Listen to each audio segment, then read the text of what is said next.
வாங்க ஃப்ரெண்ட்ஸ், புரட்டாசி 3வது சனி கும்பிட போகலாம்.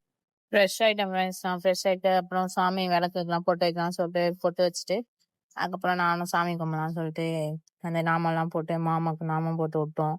நாமம் போட்டுட்டு அதுக்கப்புறமா சாமி கும்பிடலாம் சொல்லிட்டு வெளியே வாசப்பல்லேருந்து கற்பூரம் வெத்தி எடுத்துகிட்டு போவோம். சாமி அப்படி தான் கூப்பிட்டு போகணும்னு சொல்லுவாங்க.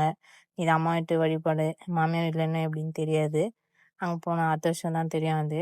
அதுக்கப்புறமா அப்பா வந்து கற்பூரம் ஏற்றிட்டு வந்தார். ஏற்றிட்டு வந்துட்டு அப்புறம் நடு வீட்டில் வந்து 3 கற்பூரம் வச்சு ஏற்றி முடிச்சுட்டு தீபார்த்தனை காமிச்சாங்க. மாமாவால் நிற்கவே முடியல.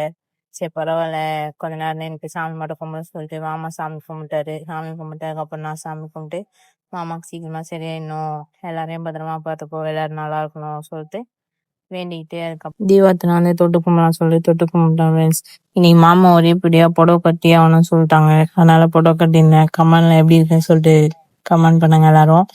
அப்புறமா சாப்பிடலாம் சொல்லிட்டு இன்னைக்கு தான் ஃபேமிலியாக உட்காந்து எல்லாருமே ஒன்றா சாப்பிட்டோம். 5-7 பொரியல் பண்ணியிருந்தாங்க.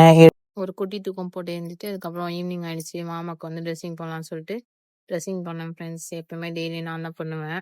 ஹாஸ்பிட்டல் வந்தது பண்ணி முடிச்சோம் ஃப்ரெண்ட்ஸ். இன்னைக்கு டே முடிச்சு. பாய் ஃப்ரெண்ட்ஸ், நாளைக்கு பார்க்கலாம்.